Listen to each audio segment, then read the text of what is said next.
بسم اللہ الرحمن الرحیم۔ الصلاۃ والسلام علیک یا رسول اللہ وعلی آلک و اصحابک یا حبیب اللہ۔ ناظرین و سامعین، السلام علیکم ورحمۃ اللہ وبرکاتہ۔ ایک مرتبہ پھر پیش خدمت ہے سوال و جواب کی نشست بعنوان ہم اور آپ علامہ اوکاڑوی کے ساتھ، جس میں آپ اپنے شرعی مسائل کے بارے میں رہنمائی حاصل کر سکیں گے حضرت علامہ مولانا ڈاکٹر کوکب نورانی اوکاڑوی صاحب دامت برکاتہم العالیہ سے۔ آپ ایک عرصہ دراز سے دنیا بھر میں مسلک حق کے حقیقی ترجمان کی حیثیت سے خدمات سر انجام دے رہے ہیں۔ آئیے ہم مل کر انہیں خوش آمدید کہتے ہیں۔ السلام علیکم ورحمۃ اللہ وبرکاتہ۔ وعلیکم السلام، اور تمام ناظرین و سامعین کو بھی السلام علیکم ورحمۃ اللہ وبرکاتہ۔ آپ لوگ اپنے سوالات کامنٹ سیکشن کے ذریعے بھیج سکتے ہیں۔ انشاءاللہ ہماری پوری کوشش رہے گی کہ کم سے کم وقت میں زیادہ سے زیادہ سوالات علامہ صاحب تک پہنچائیں۔ اگر آپ کی آئی ڈی اپنے اصل نام کے ساتھ نہیں تو آپ سوال کے ابتدا میں اپنا نام اور اپنے شہر کا نام لکھ کر بھیج دیجئے۔ انشاءاللہ سوال شامل کر لیا جائے گا اسی دوران کہ فیس بک لائیو اسٹریم پر آپ کے سوالات آنا شروع ہوں۔ واٹس ایپ اور پیج ان باکس کے ذریعے جو ہفتہ بھر میں سوالات موصول ہوئے ان سے آغاز کریں گے۔ لاہور سے حافظ قمر عباس صاحب کا سوال، نماز عصر کے بعد وظائف اور نوافل پڑھنا کیسا ہے؟ کچھ احباب کہتے ہیں کہ یہ مکروہ وقت ہوتا ہے اور اس دوران یہ چیزیں نہیں کرنی چاہیے۔ بسم اللہ والحمد للہ والصلاة والسلام علی رسول اللہ۔ سوال میں جو بات پوچھی گئی ہے اس کو اس طرح بیان کروں گا کہ کچھ عبادات ایسی ہیں جنہیں ہم موقوتہ کہتے ہیں، یعنی ان کا وقت مقرر ہے، جیسے 5 وقت کی نمازیں، سالانہ قربانی اس کے دن مقرر ہیں، اسی طرح رمضان کے روزے۔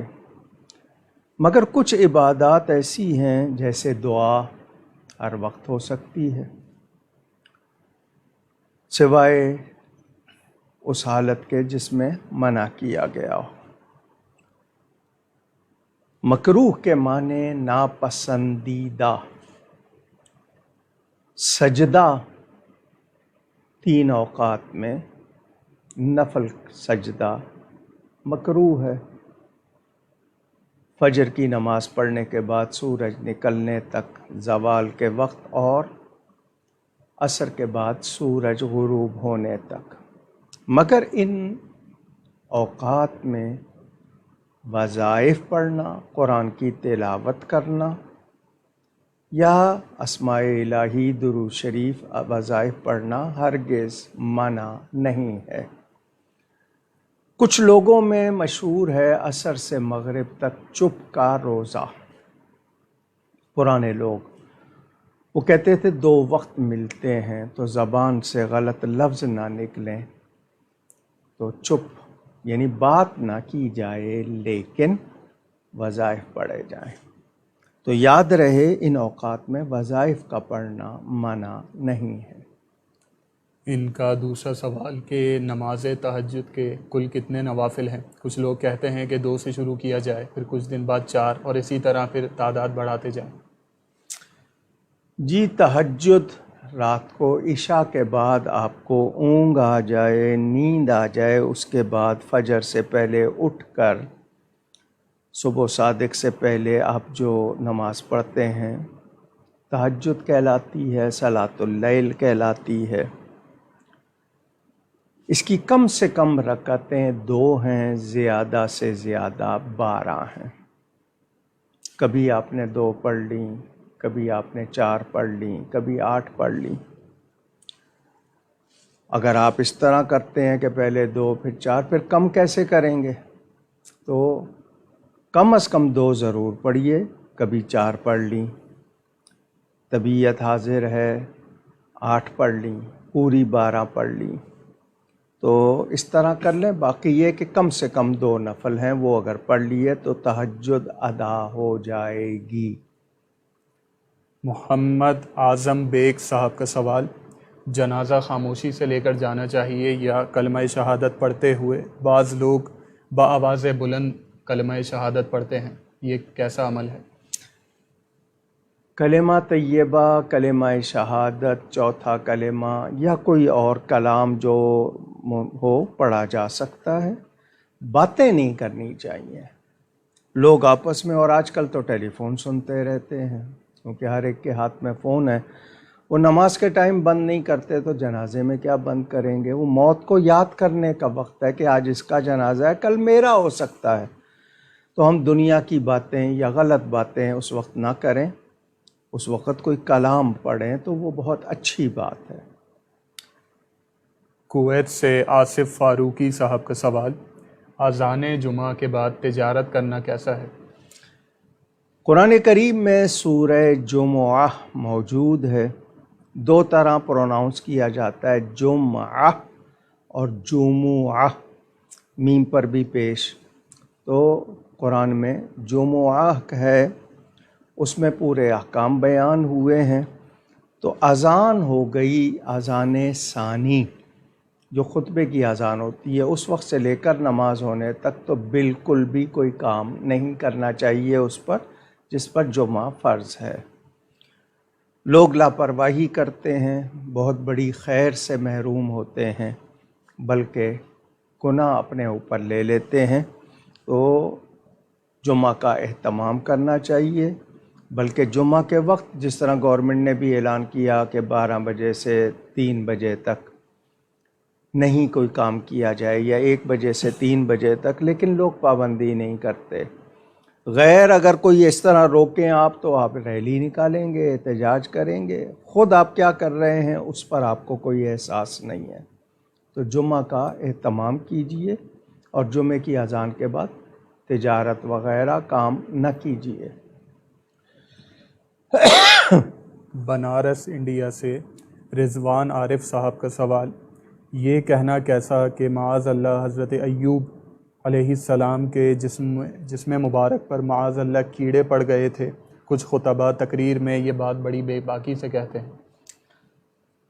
بہت سی باتیں بظاہر اگر واقع میں ہوئی بھی ہوں، کہنے کے انداز ہوتے ہیں. مثلا محبت کا انداز دیکھیے. مدینہ منورہ میں گرمی کی شدت، تو اس کو کس طرح کہا گیا کہ دھوپ میں تیزی ہے تاکہ کھجوروں میں مٹھاس آئے. کہنے کا انداز ہے نا.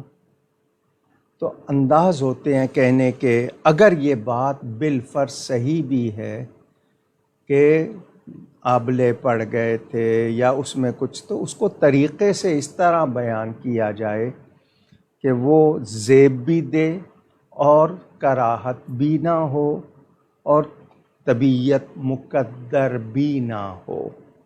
تو کہنے کا انداز اچھا رکھا جائے. باقی یہ کہ یہ روایت کس حد تک ہے، کتنی اس میں صداقت ہے. بیماری ان کو چھونے آئی، ان کا امتحان تھا، 8 برس بیان کیا جاتا ہے. اس میں کیا کیا کیفیات رہیں، بس یہ کہیں کہ بہت شدت.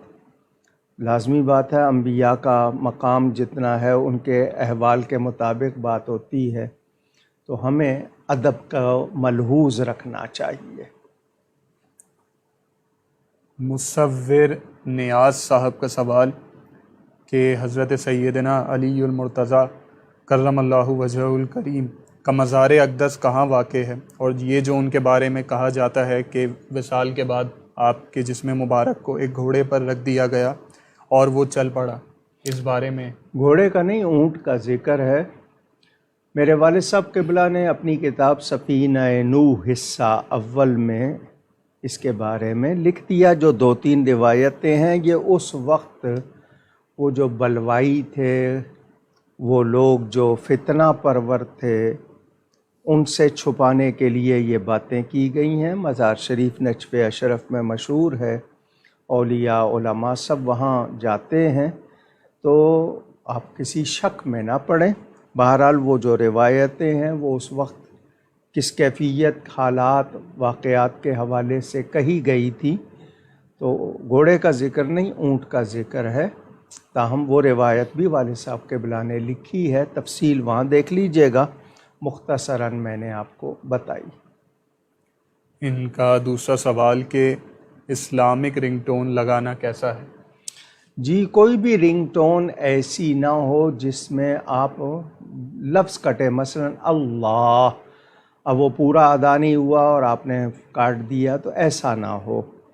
اور پھر یہ کہ کس جگہ پہ آپ ہیں، کیا وہ بجے گا، یعنی اذان لوگ لگا لیتے ہیں تو اذان کے پہلے 3 کلمے نہ لگائیں، حی علی الصلاۃ یا حی علی الفلاح لگا لیں۔ کوئی نعت شریف لگائی ہے، درود شریف لگایا، تو وہ لفظ جو ہے وہ کٹتا ہے تو وہ مناسب نہیں ہوگا۔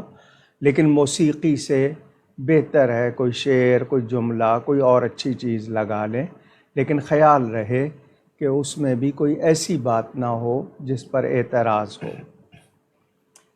محمد کاشف قادری صاحب کا سوال کہ میرا نکاح ہوا تھا، 2 سال میں رخصتی کا ٹائم لیا تھا، تو وہ لڑکی اور اس کے گھر والے اب نکاح کے بعد بالکل بھی ہمارے ساتھ صحیح نہیں چل رہے اور خوشی اور غم میں شریک نہیں ہوتے، اور جو میری منکوحہ ہے وہ بھی مجھ سے بات کرنا پسند نہیں کرتی اور خفا خفا رہتی ہیں، اور ان کے گھر والے بھی ہماری ذاتی زندگی میں بہت زیادہ دخل اندازی کرتے ہیں اور رشتے بہت زیادہ بگڑ چکے ہیں۔ تو اب ہمارے لیے کیا حکم ہے کہ ہم رشتہ ختم کر دیں یا کوئی اور حل ہوگا؟ کیا آپ نے معلوم کرنے کی کوشش کی کہ ان کی یہ بے رخی کیوں ہے؟ کسی نے ان کو کسی غلط فہمی میں ڈال دیا، کوئی غلط بات پہنچا دی؟ آپ کو معلوم کرنا چاہیے، بات کرنی چاہیے کہ یہ رویہ کیوں ہے، اور اگر کوئی ایسی وجہ ہے اور آپ سمجھ رہے ہیں کہ نباہ کی کوئی صورت نہیں ہے یا ان کی ناپسندیدگی رشتہ ختم کرنے کے لیے ہے، تو حالات دیکھیے۔ اگر آپ سمجھتے ہیں نہیں نبھ سکتی ہے تو پھر جو پہلے کوشش کر لیں، معلومات کر لیں، اگر کوئی گنجائش نہ ہو تو پھر آپ جو بہتر سمجھیں وہ کر لیں۔ فقیر قادری صاحب کا سوال، حرمت مصاہرت سے کیا مراد ہے اور یہ کب واقع ہوتا ہے؟ رشتے ناطے کچھ تو اللہ تعالیٰ نے بنائے، کچھ ہم بنا لیتے ہیں۔ ماں باپ ہم نہیں چن سکتے، بہن بھائی ہم نہیں چن سکتے، یہ اللہ کی طرف سے۔ سسرال، دوسرے رشتے ہم بنا لیتے ہیں۔ جو رشتے اللہ تعالیٰ کی طرف سے ہیں وہ ہیں۔ کچھ رشتے بن جاتے ہیں۔ اب سسرال آپ کا ہو گیا تو ساس آپ کی ماں کی جگہ آ گئی، سالی آپ کی بہن کی جگہ آ گئی۔ بیوی کی بہن کو سالی کہتے ہیں، سسٹر ان لا کہہ دیتے ہیں۔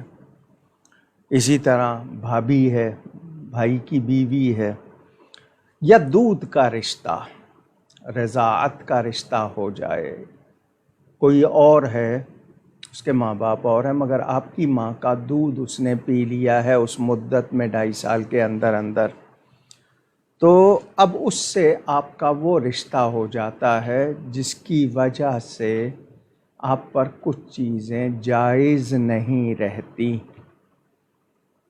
مثلا بیوی کی بہن ہے، بیوی کی ماں ہے، ساس اور سالی، ان سے آپ کا کوئی ایسا تعلق قائم ہو جائے جو جائز نہیں ہے تو لازمی بات ہے آپ کا نکاح متاثر ہوگا۔ اسی طرح دودھ کے رشتے سے جو نکاح نہیں ہو سکتے وہ اگر کر لیے جائیں تو حرام ہوتے ہیں۔ تو ان رشتوں کی پہچان ہونی چاہیے، معلوم ہونا چاہیے۔ کچھ لوگ لے پالک، آج کل ایڈاپٹیڈ چائلڈ متبنہ یا متبنیہ بنا لیتے ہیں، تو پتہ ہونا چاہیے تاکہ آدمی کو پتہ ہو کہ میں اس سے کیا تعلق رکھ سکتا ہوں، کیا نہیں رکھ سکتا۔ تو یہ حرمت مصاہرت بھی اسی میں آپ کو معلوم ہو، دودھ کا رشتہ ہے، سسرال کا رشتہ ہے، کون سا رشتہ ہے، کتنی آپ کو اس پہ بات کر سکتے ہیں، چھو سکتے ہیں یا نہیں، تو یہ اس حوالے سے ہے۔ محمد عدنان صاحب کا سوال، میت کو دفنانے کے بعد کتنی دیر تک قبر کے پاس بیٹھنا چاہیے اور دفنانے کے بعد کون سے اذکار کرنے چاہیے؟ حدیث شریف کے مطابق دفنانے کے بعد اتنی دیر قبر کے پاس بیٹھیں جتنی دیر میں ایک اونٹ ذبح کر کے گوشت بنا لیا جاتا ہے۔ اب وہ آپ کے ہاں محاورے میں ہوگا، گھنٹہ لگتا ہے، 1.5 لگتے ہیں، 2 لگتے ہیں، جس طرح بھی آپ کا۔ قبر والا جب آپ پڑھتے ہیں تو وہ مانوس ہو جاتا ہے، آپ کے پڑھنے سے اس کو فائدہ ہوتا ہے، تو آپ وہاں پر قرآن کریم پڑھ سکتے ہیں، تسبیحات پڑھ سکتے ہیں، سبحان اللہ، تحلیل، لا الہ الا اللہ، تکبیر، اللہ اکبر۔ یہ حدیث شریف سے بھی ثابت ہے، حضور صلی اللہ علیہ وسلم نے بھی اس کو پڑھا، فرمایا قبر والے کو دباتی ہے، تو جب ہم پڑھتے ہیں تو اس پر آسانی ہوتی ہے، اور اس کے علاوہ اس کو انس ہو جاتا ہے، وہ مانوس ہوتا ہے۔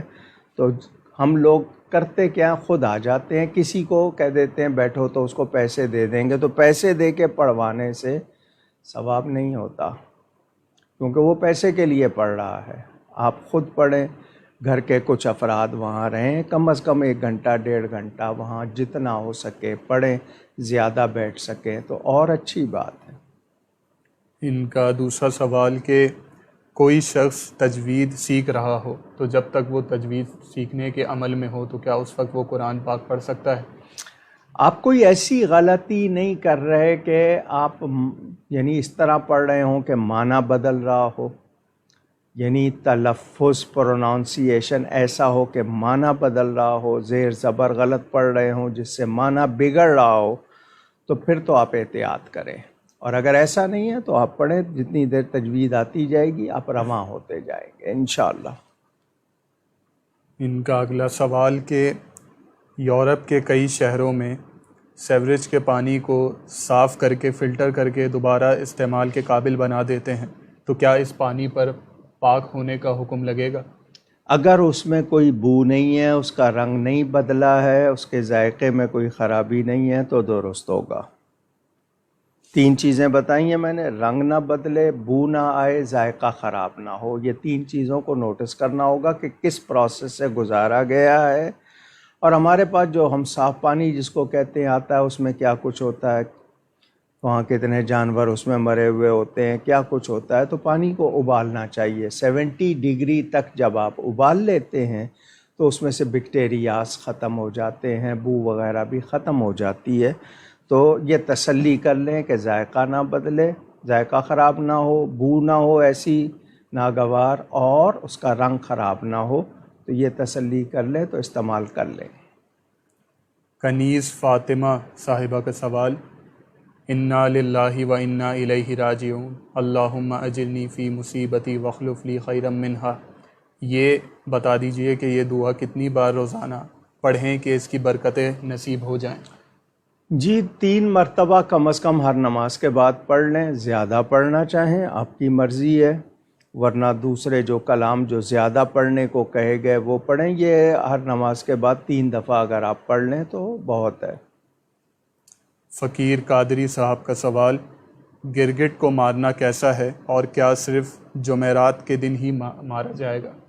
نہیں، ایسا نہیں ہے، بچے تو اس میں وہ ڈوری ڈال کے اس کے کھیلتے رہتے ہیں، ہمارے پتہ نہیں کیا کچھ کرتے ہیں۔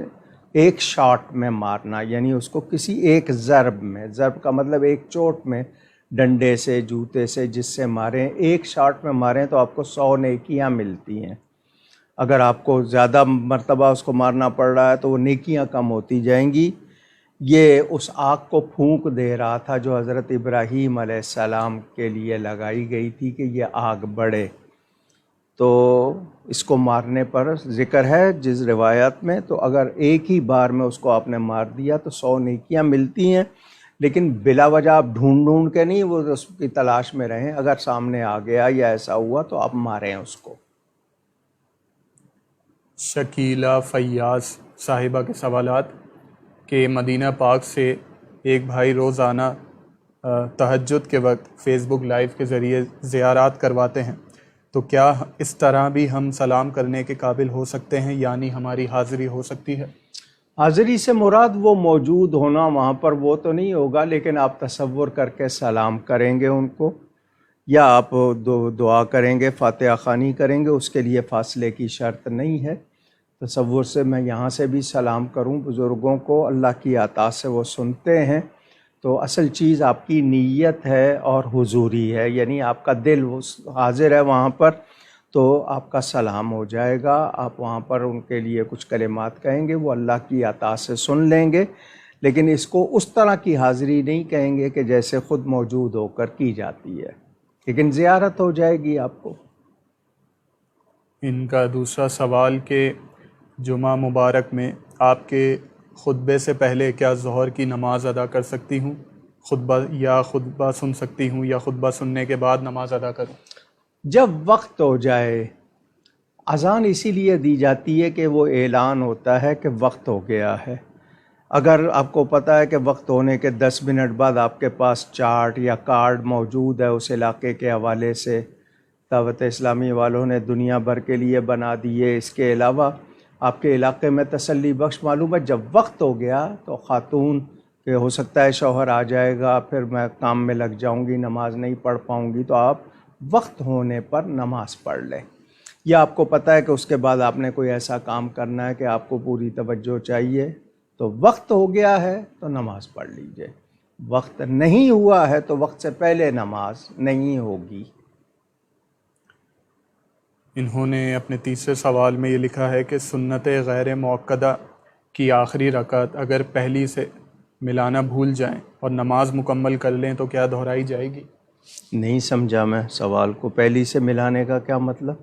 کہ آپ نے خود، لازمی بات ہے غیر موقدہ آپ نے جماعت کے ساتھ نہیں پڑھی ہے، آپ خود پڑھ رہے ہیں، تو پہلی سے ملانے کا مطلب؟ انہوں نے صرف اتنا لکھا، وضاحت نہیں کی۔ آپ میں بات کو سمجھا نہیں کہ پہلی سے ملانے کا کیا مطلب ہوا، یعنی آپ نے پہلی رکعت پڑھی، دوسری پڑھی، تیسری پڑھی، اب آپ چوتھی پڑھ رہے ہیں، تو پہلی سے ملانے کا مطلب میں نہیں سمجھ سکا، واضح کر دیں تو آسانی ہو جائے گی۔ محمد آصف صاحب کا سوال کہ موبائل میں قرآن پاک کی تلاوت کرنے کے لیے کیا باوضو ہونا ضروری ہے یا بغیر وضو بھی کر سکتے ہیں؟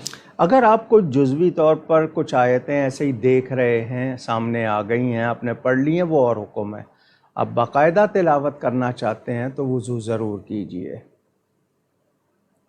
اگلا سوال عفیفہ انجم شیخ صاحبہ کا سوال کہ کیا ایڈاپٹڈ بچے کو بھی پراپرٹی میں حصہ دینا ہوگا؟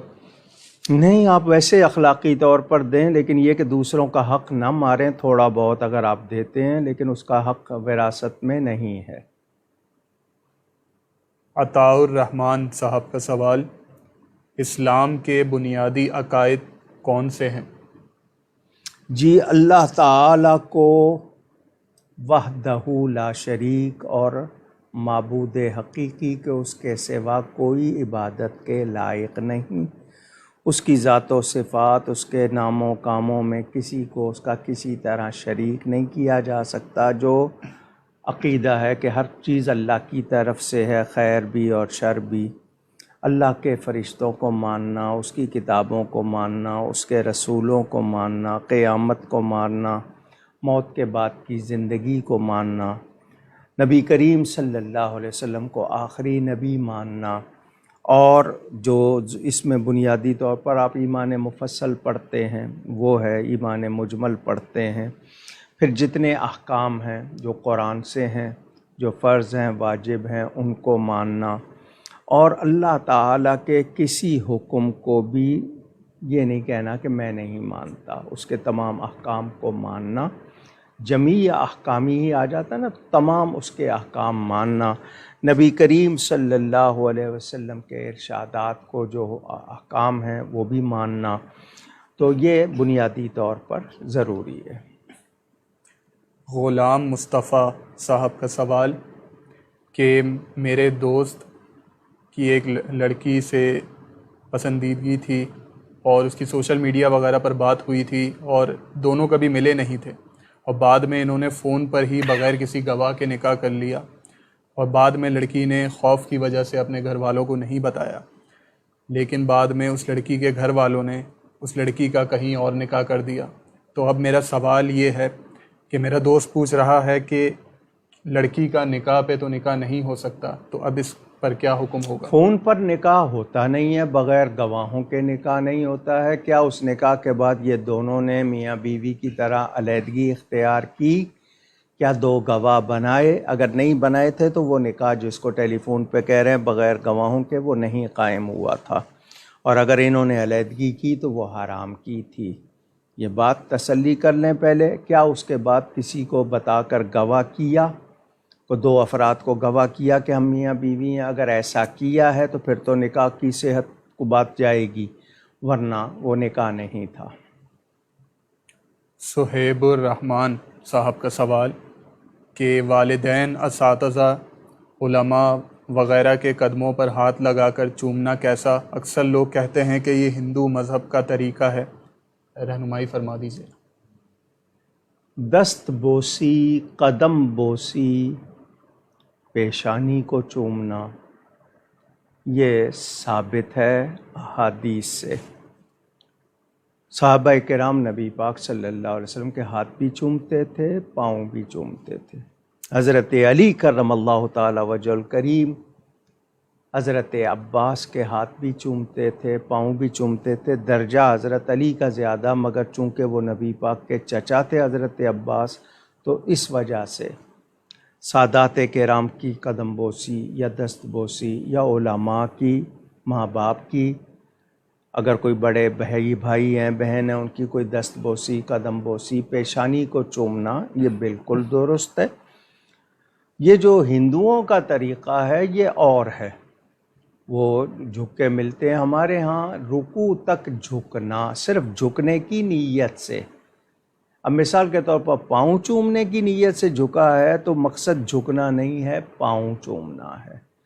جوتی پہنا رہے ہیں تو مقصد جھکنا نہیں ہے، جوتی پہنانا ہے۔ صحابہ کرام بلکہ صاحب النعل کہلاتے تھے اور اس پر فخر کرتے تھے۔ ان کو یہ لقب پسند تھا، ان کے نام سے کوئی پکارے تو پسند نہیں تھا ان کو۔ صاحب النعل کے حضور صلی اللہ علیہ وسلم کی جوتی مبارک تھامنے والے، پہنانے والے کہہ کے پکارتے تھے، وہ خوشی محسوس کرتے تھے۔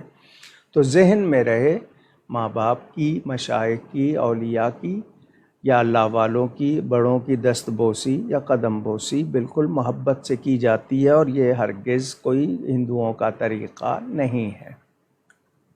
محمد صوبان صاحب کا سوال کہ واقعہ کربلا میں جو سر پر سے چادر اتارنے والی روایات ہیں وہ کس حد تک درست ہیں؟ اور ان کا دوسرا سوال کہ روافض اس واقعے کو بہت بری طرح بیان کرتے ہیں، یہ چادر کھینچنے والے واقعے کو، اس حوالے سے بھی رہنمائی فرما دیجیے۔ مجھے نہیں پتہ ہے کہ روافض کس طرح بیان کرتے ہیں، لیکن تاریخ کی کتابوں میں، کیونکہ دیکھنے والے اندازہ کریں نا، یزیدی لشکر، پھر اہل بیت اطہار کے جو افراد جنہوں نے جو منظر دیکھے، بیان کیے، وہ تاریخ کی کتابوں میں ہمیں ملتے ہیں۔ ہم تاریخ کی باتوں کو قرآن و حدیث پر تولتے ہیں کہ اگر قرآن حدیث کے خلاف نہیں جاتی تو تاریخی باتوں کو یکسر مسترد یا نظر انداز نہیں کیا جاتا، لیکن ایسی بات جو قرآن و حدیث کے خلاف ہو، وہ اس پر پھر ہم پوری اپنی تحقیق کر کے بات کرتے ہیں۔ یہ واقعات، ان کے زیور لوٹنے کے اور یہ دیگر، یہ کتابوں میں موجود ہیں، چادریں چھیننے کے موجود ہیں۔ تو جہاں تک کہ ان کو بے پردہ گلیوں میں پھرایا جا رہا ہے، اونٹوں کی ننگی پیٹھ پہ بٹھایا جا رہا ہے، یہ سارے موجود ہیں کتابوں میں۔ روافض کا مجھے نہیں پتہ وہ کس طرح بیان کرتے ہیں، وہ آپ نے سنا ہوگا، لیکن جو باتیں ہیں وہ ہیں۔ لیکن میں اس پر ایک سوال کروں، ان کا بیان کرنے سے پہلے یہ بتائیں، ہماری ماں بہنوں کی چادریں کس نے اتاری ہیں؟ ہم خود ذمہ دار ہیں اس کے۔ اس پر افسوس ہو رہا ہے، یہ جو ہم کر رہے ہیں اس کا کیا ہوگا؟ یا ہماری ماں بہنیں سروں کو نہیں ڈھانک رہی ہیں تو کیا ہم ذمہ دار نہیں؟ باپ، بھائی، شوہر، بیٹا، 4 افراد جواب دہ ہیں عورت کے لیے کہ اگر وہ خلاف شرع کام کر رہی ہے، خلاف شرم کام کر رہی ہے، تو یہ جواب دیں کہ کیا انہوں نے اس کو کہا؟ ہمیں اس پر بھی غور کرنا چاہیے۔ موریشیس سے مولانا محمد فضل رسول قادری صاحب کا پیغام۔ السلام علیکم ورحمۃ اللہ وبرکاتہ، خصوصی دعاؤں کی درخواست ہے۔ وعلیکم السلام ورحمۃ اللہ وبرکاتہ۔ بہت شکریہ، اللہ تعالی ہم سب اہل سنت کے حق میں خیر فرمائے، آمین۔ شکیلہ فیاض صاحبہ کا سوال کہ سنت غیر موقدہ کس طرح ادا کی جائے گی؟ جس طرح آپ نماز پڑھتے ہیں، صرف یہ ہے کہ وہ نفلوں کی طرح اس کی تیسری رکعت میں آپ ثنا پڑھ سکتے ہیں، اور باقی وہی ہے، یعنی آپ اس میں کلام زیادہ پڑھنا چاہیں، قرات زیادہ کرنا چاہیں تو باقی طریقے میں تو کوئی اختلاف نہیں ہے۔ تسبیحات کی تعداد آپ بڑھاتے ہیں تو وہ آپ کی مرضی ہے، ورنہ وہی طریقہ ہے۔ ان کا اگلا سوال کہ میرے والد صاحب ہائی بلڈ پریشر اور فالج کے مریض ہیں، وہ ہم گھر والوں سے چھپ کر نمک کھاتے ہیں یا محلے والوں سے مانگ کر چھپا لیتے ہیں، ہمیں سختی کرنی پڑتی ہے اور وہ ناراض ہو جاتے ہیں، کیا ہمارا سختی کرنا باعث گناہ تو نہیں ہوگا؟ جی، اس میں طبیبوں سے پوچھ لیں کہ کتنا دیا جا سکتا ہے، تو ان کو اتنی مقدار آپ دے دیں جس سے ان کی تسکین ہو جائے اور وہ ان کو زیادہ نقصان بھی نہ ہو، کیونکہ بہت زیادہ نمک کھانے سے گردوں کو یا ان دوسری چیزوں کو تکلیف ہوتی ہے۔ بعض لوگ تو نمکین چیزیں بہت زیادہ کھاتے ہیں، تو ان کو بھی کہا جائے گا کہ مقدار اتنی نہ بڑھائیں کہ کوئی حصہ متاثر ہو جائے، تو ڈاکٹر سے پوچھ لیجئے کہ کتنا دیا جا سکتا ہے، کچھ مقدار تو لے سکتے ہیں نا، تو جتنی ہو تاکہ ان کو یہ نہ کرنا پڑے۔ باقی آپ کا سختی کرنا اس طرح کا نہ ہو کہ ان کی دل آزاری ہو، ان کو پیار سے سمجھائیں کہ آپ کے لیے اچھا نہیں ہے، مگر وہ انداز نہ ہو کہ جیسے جس کو ظالمانہ انداز کہتے ہیں وہ اختیار نہ کیجیے گا، کیونکہ اس طرح بیمار جو ہوتا ہے نا اس کی دلجوئی کی جاتی ہے، تو اگر اس کی دل آزاری ہوگی تو اس کو تکلیف زیادہ ہوگی اور وہ اچھی بات نہیں ہے۔ محمد علی صاحب کا سوال، قرآن پاک کے بک کور پر کیا نالین پاک کا نقش بنا سکتے ہیں، اور اگر بنایا ہے تو یہ کیسا عمل ہے؟ قرآن پاک کی کتاب پہ نہ بنائیں، باقی کتابوں پہ تو گنجائش ہے، قرآن پاک پہ نہ بنائیں کیونکہ ہے مناسب نہیں لگے گا۔ سید سعود علی صاحب کا سوال کہ آپ کے نام سے بہت سارے پیجز ہیں، آپ کا آفیشیل پیج کون سا ہے؟ اس بارے میں دو باتیں، سوال آیا ہے تو کچھ عرض کرنا چاہتا ہوں۔ دنیا بھر میں آزادی اظہار، freedom of speech, freedom of expression کی باتیں آپ سنتے ہیں۔ یہ جتنے بھی سوشل میڈیا پر مختلف ذرائع ہیں، وہ فیس بک ہو، یوٹیوب ہو، واٹس ایپ ہو، میں سب کے نام نہیں لے رہا، آپ جانتے ہیں، ان سب پر بھی آزادی اظہار کی مکمل اجازت نہیں ہے۔ جو چیز ان کو پسند نہیں ہے وہ اس کو ہیٹ اسپیچ میں ڈال دیتے ہیں، یا ناپسندیدہ کہ ہمارے کمیونٹی اسٹینڈرڈ سے یہ میچ نہیں کرتی، اسلام کے خلاف ہو تو ان کو کوئی پرواہ نہیں ہے، لیکن اسلام کے کسی طرح وہ ہو رہی، اچھا کہتے ہیں کسی ایک طبقے کے خلاف، کسی ایک گروپ کے خلاف، کسی ایک کمیونٹی کے خلاف، تو پھر یہ پولیٹیکل اسپیچز کیا ہیں، یہ کنٹریز کیا ہیں، ان کے لاز کیا ہیں؟ لازمی بات ہے ایک دوسرے کے خلاف ہیں۔ اگر اس بات کو پھیلاؤں تو بہت زیادہ ہو جائے گا، تو مجھے یہی عرض کرنا ہے کہ ہم لوگوں کو شاید ابھی تک آزادی نہیں ہے، کچھ کو جسمانی نہیں ہے، کچھ کو ذہنی نہیں ہے۔ فلسطین والوں کو کشمیر والوں کو، اور کتنے ملک ہیں وہاں پر، چونکہ آپ کے مفادات سے ٹکراؤ ہے، آپ حملے کر رہے ہیں، کھنڈر بنا رہے ہیں، ان کو ان کی آبادیاں ختم کر رہے ہیں، اور کیا کیا ہو رہا ہے آپ کے سامنے ہے۔ مجھے بتائیں میں اس پر کیا رائے دوں، کیا بولوں؟ میرے نام سے کتنے پیجز بنے ہوئے ہیں، میں نے خود کوئی پیج آفیشلی خود نہیں بنایا۔ اچھا جی، آفیشل پیج کے لیے جو ان کی کرائیٹیریا تھا، جو شرائط تھیں وہ پوری کی، لیکن انہوں نے نہیں کیا۔ ہمارے بعد کتنے آئے، ان کے فالوورز یا ویورز یا لائک اتنی نہیں تھی، کسی کے 10,000 پہ ہو گئے، میرے 18 لاکھ پہ پہنچے تب بھی نہیں ہوا۔ اس کو روز پہلے 5,000 روز بڑھتے تھے، اب 5,000 روز کم کیے جاتے ہیں۔ بتائیے کیا کر لوں؟ دنیا بھر سے لوگوں نے ان کو کہا، نہیں مانتے وہ، کیونکہ ان کو پتہ چل گیا کہ شاید یہ شخص سچ بولتا ہے، تو وہ سچ بولنے والوں کو پسند نہیں کرتے۔ تو جن لوگوں نے میرے نام سے بنائے ہیں، میں نے ان سے کہا کہ آپ کبھی کوئی ایسی بات ڈال دیں گے جو مجھ سے مطابقت نہیں رکھتی ہوگی اور میری اس سے یعنی ریپوٹیشن خراب ہو سکتی ہے، میرا امیج بگڑ سکتا ہے، تو آپ اس کو ڈیلیٹ کر دیں۔ فین پیج ہے ایک میرے نام کا، اکیڈمی کا پیج ہے، والد صاحب کا اور مسجد کا، یہ پیج ہے، یا انہوں نے یہ اکاڑوی فورم کے نام سے یہ پیج بنایا ہوا ہے۔ اب آگے پیچھے نام لگا کے جو بنے، میں کسی کا ذمہ دار نہیں ہوں، میں زندہ ہوں الحمدللہ۔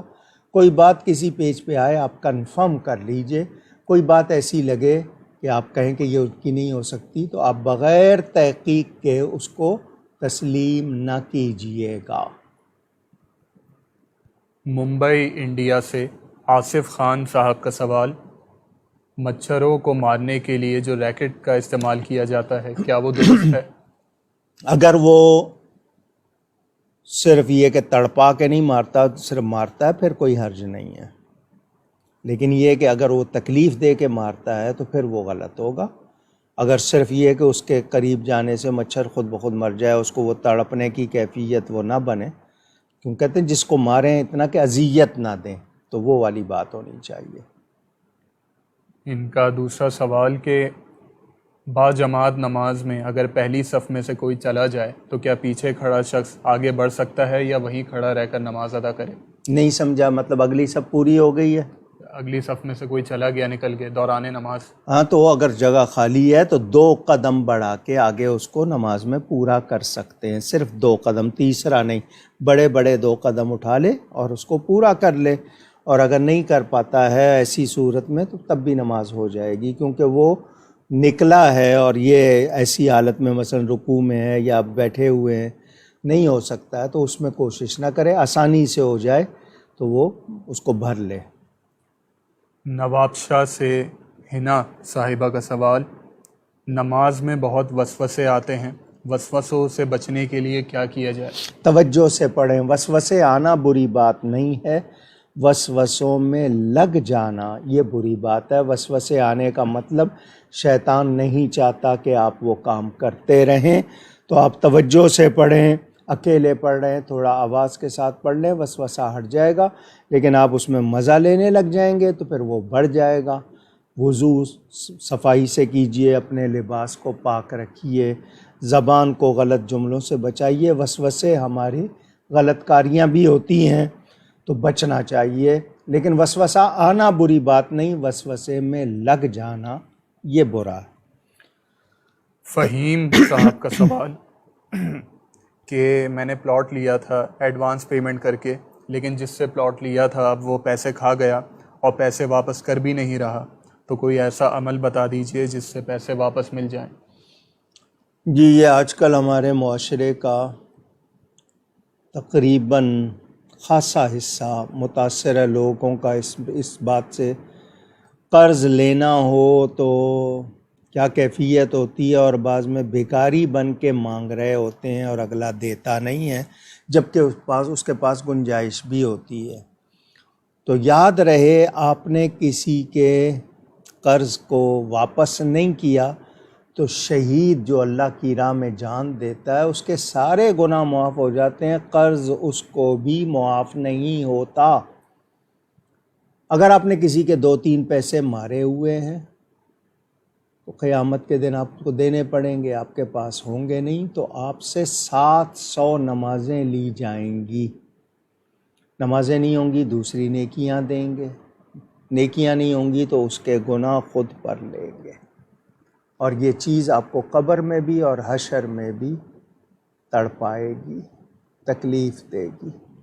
دنیا کے 4 دن کے لیے جو لوگ ایک دوسرے کا مال ناحق کھا رہے ہیں، لیا ہے دے نہیں رہے، ہڑپ کر لیا ہے، یا ناجائز کمایا ہے یا حرام کمایا ہے، اسے اپنے لیے آگ سمجھیے۔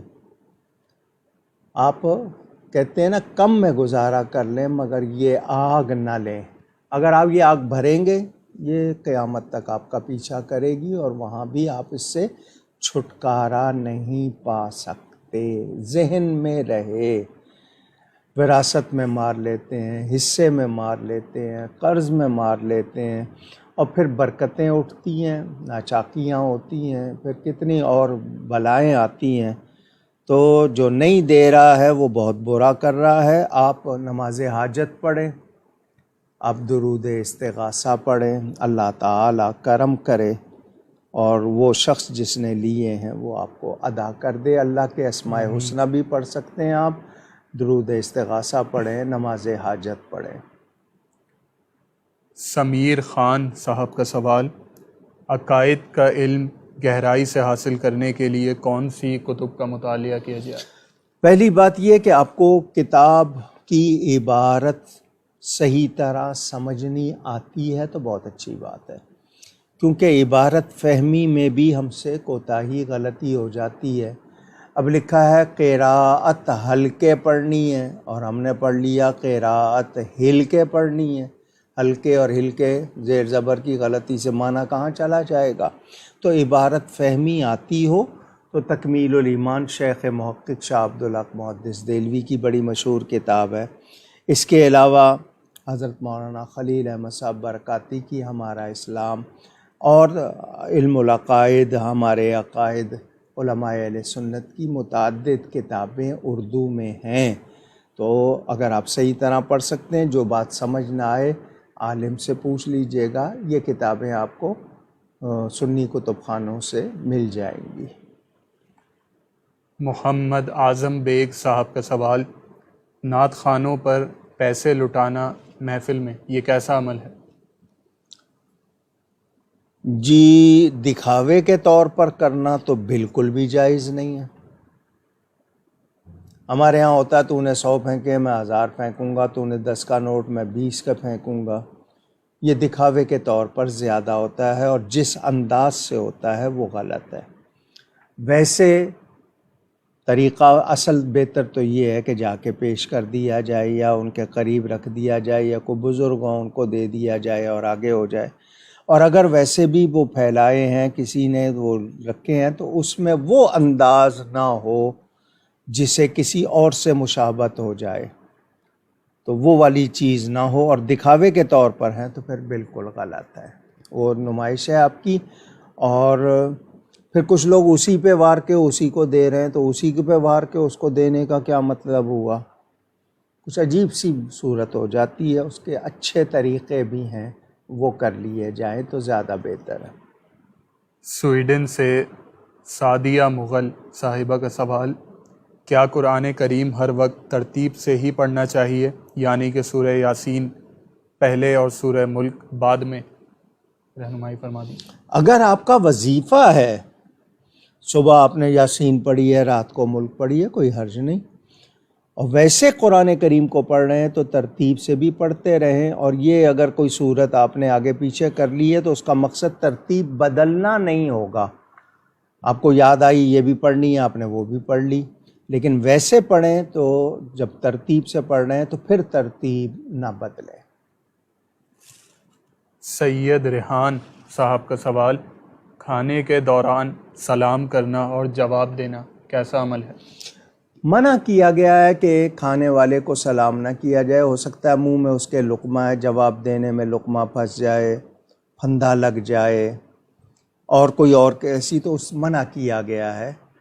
تو اگر کسی نے داخل ہو کے سلام کر لیا، کھانے والے کے منہ میں اگر لقمہ پھنسا ہوا نہیں ہے یا وہ نہیں ہے، جواب نہیں دے سکتا، تو بعد میں دے دے گا وہ، لیکن بہتر یہ ہے کہ اس وقت سلام نہ کیا جائے۔ بشرا آصف صاحبہ کا سوال، کتنے عمر کے لڑکے سے پردہ کرنا فرض ہے؟ جی، پہلے زمانے میں، جو پہلے زمانے سے مراد آج سے کئی برس پہلے تک جو ماحول تھا، اس میں اب بہت تبدیلی آ گئی۔ کم سن بچے اب زیادہ، حالانکہ وہ کم عمر ہوتے ہیں لیکن ٹیکنالوجی کے استعمال میں بڑوں سے تیز ہوتے ہیں۔ وہ باتیں جو 15-20 سال کے بعد جا کے سمجھ آتی تھیں، یا 5-7 سال کے بچوں کو بھی معلوم ہو جاتی ہیں۔ کچھ خواتین گھروں میں احتیاط نہیں کرتی ہیں تو بچوں کو وہ ایسا ماحول نہیں ملتا کہ ان کی وہ صحیح تربیت ہو، تو بہتر ہے بہرحال 9 برس کی عمر آپ سمجھ لیں، 9-10 برس کا بچہ ہو، خاص طور پر بعض گھروں میں 5 سال سے زیادہ عمر کے بچے کو وہ عورتوں میں مکس نہیں ہونے دیتے، تو چونکہ ہر بچے کی ذہانت، شارپنس ایک جیسی نہیں ہوتی ہے، احتیاط ہی بہتر ہے۔ اور 4-5 سال سے زائد عمر کی بچی کو اسی طرح لڑکوں میں نہیں بھیجنا چاہیے۔ لوگ کہتے ہیں ابھی تو بچے ہیں، لیکن یہ بچوں سے ہی بات آگے بڑھ جاتی ہے، احتیاط بہت ضروری ہے۔ سید سعود علی صاحب کا سوال، مرد ایک ہاتھ میں کتنی انگوٹھی پہن سکتا ہے اور پتھر کس وزن سے پہنا جاتا ہے؟ جی، مردوں کے لیے ایک ہاتھ میں، بلکہ دونوں ہاتھوں میں صرف ایک ہی انگوٹھی کہا گیا ہے، یعنی ایک ہاتھ میں ایک، دوسرے ہاتھ میں ایک پہنے تو وہ بھی پسند نہیں کیا گیا، ایک ہی انگوٹھی ہو۔ نگینہ جتنا مرضی بڑا ہو، لیکن یہ کہ اتنا بھی نہ ہو کہ آپ کے لیے رکاوٹ بنتا ہو، لیکن اگر وہ بڑا بھی ہے تھوڑا سا نگینہ، تو وہ اب لازمی بات ہے آپ کتنا بڑا پہن لیں گے۔ عام طور پر ہوتا ہے کہ چلیں جی آپ نے 1 انچ کا پہن لیا ہے، 1.5 انچ کا پہن لیا، اس سے بڑا تو نہیں آپ پہنیں گے، کو معلوم ہوا کہ چھٹانک بھر کا آپ پہنے تو وہ تو نہیں ہوگی بات۔ تو اگر نگینہ تھوڑا سا سائز میں قدرے بڑا ہے، ہوتا ہے نا 2-3 کیرٹ، 4 کیرٹ، 5 کیرٹ، آپ نے 10 کیرٹ کا پہن لیا ہے، کو پتھر آپ کو صاف مل گیا، ہو سکتا ہے 20 کیرٹ کا پہن لیا ہے، تو اتنا بھی بڑا نہ ہو کہ وہ رکاوٹ بنے آپ کے وضو میں، کھانے میں، ملنے میں، لوگوں سے ہاتھ ملانے میں، چبھے آپ کو، تو سہولت دیکھیے گا۔ باقی انگوٹھی ایک ہی پہننا بہتر ہے، ایک سے زائد پہنیں گے تو وہ بہتر نہیں ہے۔ محمد احسن، ہر انگلی میں آج کل لوگ 4-4 پہن رہے ہیں، وہ اور بات ہے، جو ایسا کر رہے ہیں ان کو لوگ ملنگ کہتے ہیں یا کچھ اور ان کے لیے لفظ ہوتے ہیں۔ تو ایک زیادہ سے زیادہ 2 ہاتھوں میں ایک پہن لی ہے تو وہ بھی پھر تھوڑی سی گنجائش ہوگی، لیکن ایک ہی بہتر ہے۔ محمد احسن صاحب کا سوال کہ ایک مسجد میں اگر جماعت مکمل ہو جائے تو بعد میں کیا دوبارہ مقامی لوگ نماز ادا کر سکتے ہیں باجماعت؟ وہ جماعت کے وقت موجود نہیں تھے، بعد میں آئے ہیں تو جماعت کرا سکتے ہیں، بشرطے کہ اس مسجد میں جماعت ثانی کی وجہ سے کوئی خرابی نہ آ رہی ہو، کوئی بدگمانی نہ ہو رہی ہو، کوئی ایسا ماحول، مثلا عقیدے کا اختلاف ہے، یا یہ تاثر جا رہا ہے کہ اس امام کے پیچھے نہیں پڑھنا چاہتے تھے اس لیے، تو وہ صورت نہ بنے، ورنہ یہ کہ آپ 10 بار جماعت کرائیں۔ اگر وہ سنی ہے کہ مسجد ہے تو سنی احباب بعد میں آئے ہیں، 3 آدمی ہو گئے، 1 سے 2 بہتر، 2 سے 3 بہتر، تو جماعت کا ثواب ملے گا۔ لیکن وہاں پر اگر کوئی ایسا ماحول بنتا ہے یا وہ کوئی وجہ بن جائے نزاع کی تو پھر بچیں۔ سمیر خان صاحب کا سوال، یہ کہنا کیسا کہ اگر حضرت امام حسین رضی اللہ تعالی عنہ شہید نہ ہوتے تو آج کوئی بھی مسلمان نہ ہوتا؟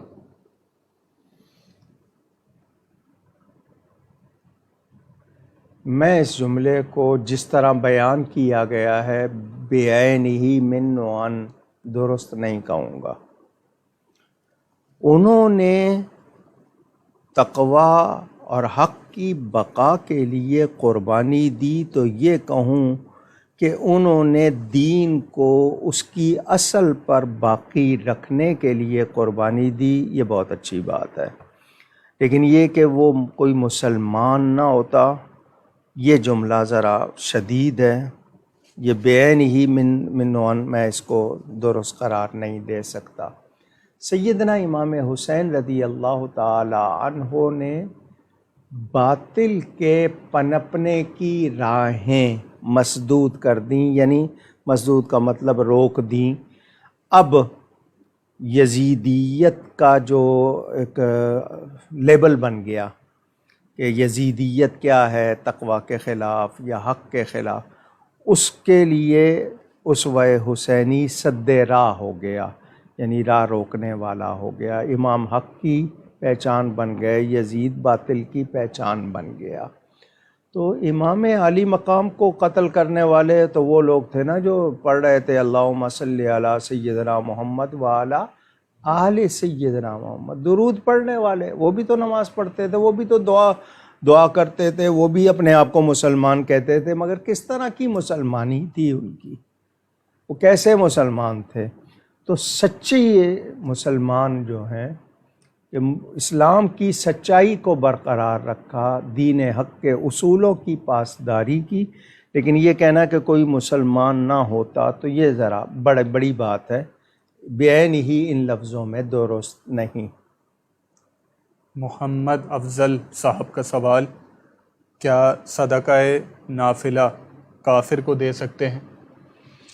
تالیف قلبی، کسی کا دل جیتنا، اس کے دل میں دین کی، ایمان کی محبت جگانے کے لیے تو صدقہ نافلہ آپ ویسے مثلاً آپ نے 11ویں شریف کا کھانا پکایا ہے، آپ نے اس کو بھی کھلا دیا، یا آپ کوئی چیز بانٹ رہے ہیں اس کو بھی دے دی تو دی جا سکتی ہے، لیکن پتہ ہو کہ کس حالت میں، اگر نقدی دے رہے ہیں تو اور بات، وہ غلط استعمال تو نہیں کرے گا نا، یعنی وہ نشے کا عادی نہیں ہے، یا دوسرا آپ کو پتہ ہو کہ نہیں اس کو جو بھی دیا جائے گا یہ غلط کرے گا، پھر نہیں دیں گے۔ ویسے دل جیتنے کے لیے اس کا کہ دین کی طرف آئے، مائل ہو، تو اس کو تحفہ دینا وہ غلط نہیں ہے۔ کاشف بھٹی صاحب کا سوال، آپ کے والد صاحب کے مزار شریف پر پچھلے جمعے حاضر ہوا تھا، صاحب مزار کے برابر میں کس کی قبر شریف ہے؟ یہ میری والدہ محترمہ کی ہے۔ محمد عدنان صاحب کا سوال، حج تمتع، اس سے کیا مراد ہے اور اس حج میں کیا کرنا ہوتا ہے؟ حج کی 3 قسمیں ہیں، حج قیران، کچھ لوگ قرآن پڑھ لیتے ہیں، قیران، دوسرا تمتع، تیسرا افراد۔ قیران عمرہ اور حج کو جمع کرنا، یعنی احرام باندھا ہے آپ نے، آج جا رہے ہیں آپ، تو اب جب تک آپ حج نہیں کر لیں گے آپ کا احرام نہیں کھلے گا۔ چادریں بدل سکتے ہیں مطلب، لیکن آپ احرام کی پابندیوں میں رہیں گے۔ آپ کا احرام میلا ہو گیا، آپ نے دھو لیا، دوسرا پہن لیا، وہ اور بات ہے، لیکن پابندی رہے گی۔ تو حج اور عمرے کا اکٹھا احرام باندھنا یہ حج قیران ہے، یہ سب سے افضل ہے۔ تمتع کا مطلب فائدہ اٹھانا، تو تمتع میں یہ ہوتا ہے کہ آپ نے عمرہ کیا، بال کٹوائے، احرام کھول دیا، پابندی ختم، دوبارہ کرنا چاہیں پھر آپ وہ نیت کر لیں، احرام پہن لیں، زیادہ تر لوگ یہی کرتے ہیں۔ اور حج افراد مقامی لوگ زیادہ کرتے ہیں، وہ عمرے کی طرح ہوتا ہے، اس میں قربانی کی بھی شرط نہیں ہوتی ہے، تو وہ مقامی لوگ زیادہ کرتے ہیں۔ تو دنیا بھر کے زیادہ تر لوگ حج تمتع کرتے ہیں، فائدہ اٹھانا، یعنی اس میں آسانی ہے آپ کی، آپ گئے ہیں، آپ نے عمرہ کر لیا، احرام کھول دیا، پھر چاہیں پھر کر لیں، اور جب حج کا ٹائم آئے گا تو حج کا احرام باندھیں گے۔ یہ مختصر وضاحت۔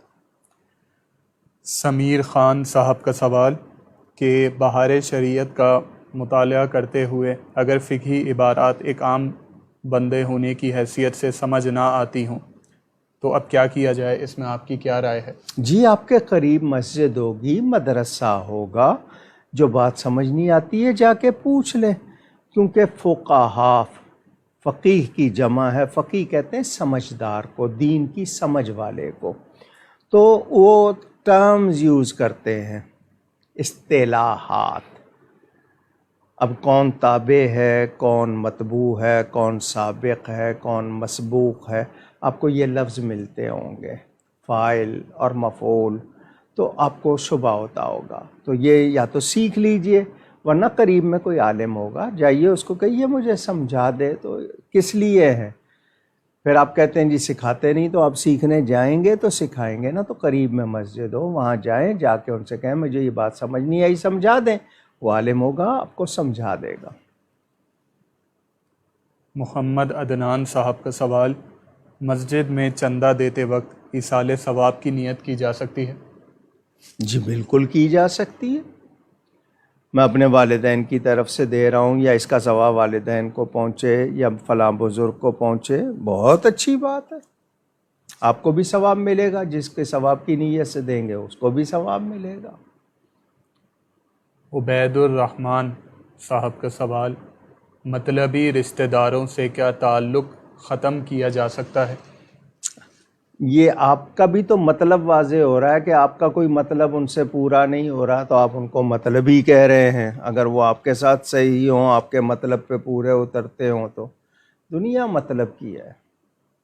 ہر ایک کو کسی نہ کسی سے کوئی مطلب، کوئی نہ کوئی بات، لیکن مطلبی صرف ہونا یہ غلط ہے. رشتہ خالص ہو، اس میں مطلب بھی پورے ہوتے رہیں گے، وہ دل جوئی بھی ہوگی، کام بھی آئیں گے، آپ کی مدد بھی کریں گے. لیکن جب مدد پوری ہو گئی تو اب کون سا رشتہ، کیسا رشتہ؟ تو آج کل تو رشتہ دار بھی وہی جن سے مطلب پورا ہوتا ہو، مطلب پورا نہیں ہوتا تو رشتہ دار بھی کائے کہ.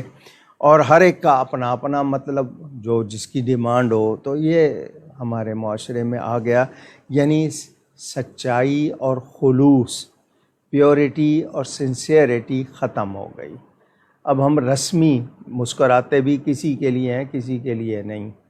تو یہ ہمارے مزاج ہو گئے، جبکہ مطلب کے رشتے نہیں ہونے چاہیے، رشتوں میں مطلب نہیں ہونا چاہیے، بلکہ ہم سب کو یہ مطلب ہونا چاہیے کہ ہم ایک دوسرے کے ساتھ سچے رہیں اور اچھے رہیں.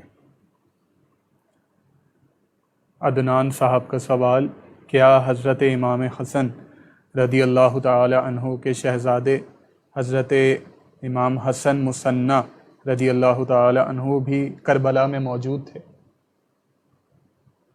جی میری اطلاع کے مطابق وہ کربلا میں نہیں تھے، وہ مدینہ منورہ میں تھے.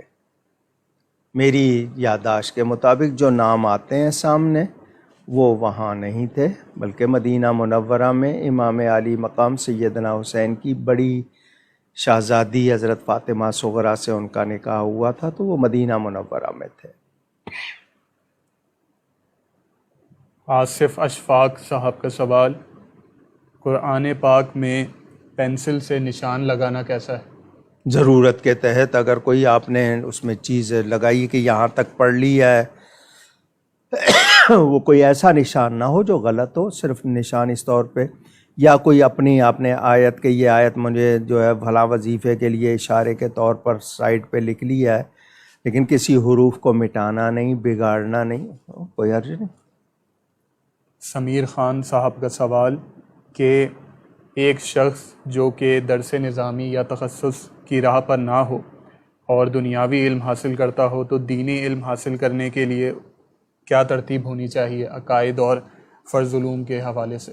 جی اس کو بنیادی طور پر ٹائم جو بھی ملتا ہے وہ جا کے سب سے پہلے تو جو بنیادی عقائد ہیں وہ سیکھنے چاہیے، لیکن یہ کہ عربی پوری پڑھنی ہے، اس کا یہ شوق ہے کہ میں عربی کی کتابیں پڑھوں، تو پھر اس کو صرف نحو پڑھنی پڑے گی. وہ بنیاد ہوتی ہے. جس طالب علم کی صرف نحو مضبوط ہو اس کو آگے بہت آسانیاں ہوتی ہیں، جس کی یہ کمزور ہو اس کے لیے پھر بہت مشکلات ہوتی ہیں، کیونکہ عربی عبارت پڑھنا، سمجھنا، اس کا معنی کرنا پھر اس کے لیے آسان نہیں ہوتا. تو صرف معلومات چاہیے تو بنیادی عقائد سب سے پہلے سیکھیے، اور اگر پوری طرح پڑھنا چاہتے ہیں تو کورس رکھ لیجئے پہلے صرف اور نحو، اور ترتیب سے پڑھ لیجئے گا جتنا ٹائم ملے. پرائیویٹ باقاعدہ جس کو کہتے ہیں نا سیمسٹر بنا کے بھی پڑھائے جاتے ہیں، جزوی اسباق بھی پڑھائے جاتے ہیں، لیکن ہر مسلمان کو بنیادی عقائد سب سے پہلے سیکھنے چاہیے۔ اگلا سوال زمان اشفاق صاحب کا، کھانا کھاتے وقت پانی پینے کا کیا حکم ہے؟ اس میں طبعی کا مطلب آپ کی طبیعت کے مطابق، حکمت کہتے ہیں سمجھداری کے مطابق، میڈیکلی طبی طور پر کہتے ہیں کھانے سے پہلے پانی پینا بہت اچھی بات ہے۔ درمیان میں ضرورت پڑے تو پئیں، کھانے کے بعد پانی نہ پئیں فوراً، کم از کم آدھا پونا گھنٹہ وقفہ کر کے پئیں، کم از کم 40 منٹ کے بعد فوراً پانی پی لیتے ہیں، آپ کے معدے پہ بہت زیادہ دباؤ پڑتا ہے، لیکن آپ جتنا چاہیں پئیں تو شرعاً منع نہیں ہے۔ اس میں طبعاً میں نے آپ کو بتایا فائدے اور بہتر طریقہ بتایا گیا ہے، اور ہمارے معدے کے 3 حصے ہم کو کرنے چاہیے، ایک ہوا کے لیے، ایک کھانے کے لیے، ایک پینے کے لیے، مگر ہم یہ ترتیب رکھتے نہیں، یا پورا پی لیتے ہیں یا پورا کھا لیتے ہیں اور یا پوری ہوا ہی رکھتے ہیں، یعنی خالی رکھتے ہیں۔ تو آپ کو جتنا اپنے معمولات دیکھنے چاہیے اس کے حساب سے پھر کھانا ہضم کرنا، کھانا کھاتے ہی لیٹ جانا، آپ کا سو جانا، پھر وہ آپ کے جسم پر اس کے اثرات پڑتے ہیں، پھر بیماریاں بنتی ہیں۔ تو بہتر طریقہ یہ کہ کھانے کے فوراً بعد گھٹ پانی نہ پئیں، بلکہ کچھ 40 منٹ کا وقفہ کر لیں، اس کے بعد پانی پئیں، تو وہ بہتر ہے۔ اگر کوئی پی لے گا تو نہ شرعاً گناہگار ہوگا، نہ ہی اس پر کوئی اور چیز ہے، صرف طبیعت کے حوالے سے ہے، بعض کو ہچکی لگ جاتی ہے تو ان کو پی لینا چاہیے۔ سمیر خان صاحب کا یہ دوسرا سوال رہ گیا تھا، نبی پاک صلی اللہ علیہ وسلم کے سامنے سے ایک کافر کا جنازہ گزرا تو نبی پاک صلی اللہ علیہ وسلم کھڑے ہو گئے، کیا یہ روایت موجود ہے؟ یہودی کا ذکر ہے غالباً یا کافر کا، بہرحال روایت موجود ہے اور وہ منسوخ الحکم بھی ہے، لیکن ہمیں احترام آدمیت سکھایا گیا، احترام انسانیت، کہ ہم توہین نہ کریں، موت کو یاد کریں۔ تو یہ مقصد صرف وہ آدمیت اور انسانیت کے حوالے سے ہے۔ ایمان تقاضے ہمارے مقدم ہیں، ہمیں شرعی تقاضوں کا ہر طرح خیال رکھنا ہے، اور بے دین کی ہم تعظیم نہیں کریں گے، اس کا کوئی وہ خیال نہیں رکھیں گے۔ بہرحال یہ روایت آپ نے کہا تو روایت موجود ہے۔ اگلا سوال سید لیاقت گیلانی صاحب کا، مغرب کی نماز کب تک پڑھ سکتے ہیں؟ میں نے کئی مرتبہ یہ جواب دیا ہے، ایک نماز کا اول وقت ہوتا ہے، ایک نماز کا افضل وقت ہوتا ہے۔ مثلاً صبح صادق پر جب آپ کے سحری کا وقت ختم ہو جاتا ہے، فجر کی اذان ہو جاتی ہے یا فجر کا ٹائم شروع ہو جاتا ہے، وہ اول وقت ہے، لیکن تھوڑا سا دیر کرنا کہ سفیدی نمایاں ہونی شروع ہو جائے، وہ افضل وقت ہے۔ گرمیوں میں ظہر کی نماز دیر سے پڑھنا افضل ہے، سردیوں میں ہم پڑھ لیتے ہیں، پہلے کے دن ذرا چھوٹے ہوتے ہیں۔ تو مغرب کی نماز کا وقت صحابہ کرام کہتے ہیں ہم پڑھ کے، یعنی اتنی روشنی ہوتی تھی کہ تیر ڈھونڈ لیتے تھے، تو وہ اول وقت افضل وقت ہے، اس میں پڑھ لیں۔ اگر دیر ہو جائے تو اتنی دیر نہ ہو کہ ستارے گند جائیں، پھر وہ آپ کا قضا وقت شروع ہو جاتا ہے۔ تو کوشش کریں کہ آپ مغرب کی نماز اول وقت زیادہ دیر نہ کریں، اور بہت دیر ہو گئی ہے تو پھر تو آپ مغرب اور عشاء ملا سکتے ہیں، کیونکہ اس وقت تو اچھا خاصا ٹائم، تو اندازہ یہ کر لیں کہ 20 منٹ کے اندر اندر پڑھ لیں تو بہتر ہے۔ محمد اکرام شریف صاحب کا سوال انڈیا سے، یہ کہنا کیسا کہ نبی پاک صلی اللہ علیہ وسلم کا میلاد شریف عالم ارواح میں بھی ہوتا ہے، رہنمائی فرمائیے۔ ہوتا ہے کا لفظ نہیں، مطلب یہ کہ میلاد کا بیان عالم ارواح میں ہوا، حضور کی آمد کو ہمارے ہاں میلاد میں کیا ہوتا ہے؟ حضور تشریف لائے، یہی بیان ہوتا ہے نا. تو یہ بیان عالم ارواح میں وَإِذَا أَخَذَ اللَّهُ مِيثَاقَ النَّبِيِّينَ لَمَا آتَيْتُكُم مِّن كِتَابٍ وَحِكْمَةٍ ثُمَّ جَاءَكُمْ رَسُولٌ. تو عالم ارواح میں نبیوں کے جلسے میں بھی ان کی آمد کا ذکر ہوا، یہ معنی ہے. لیکن عالم ارواح میں ہوتا ہے اگر روحیں مناتی ہوں، مجھے نہیں معلوم، منا سکتی ہیں.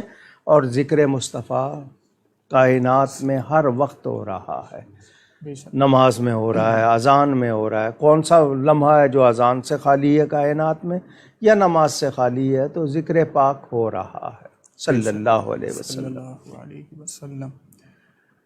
ہم محمد عدنان صاحب کا سوال کہ آج کل کووڈ ویکسین بہت زیادہ اس کی پابندی کروائی جا رہی ہے، تو اگر کسی کو خدشہ ہو کہ اس کے مضر اثرات کا وہ سامنا کرنا پڑ جائے گا اسے، تو کوئی وظیفہ بتا دیجئے کہ ویکسین لگوانے کے بعد اس کے سائیڈ ایفیکٹ سے بچا جا سکے. جی آپ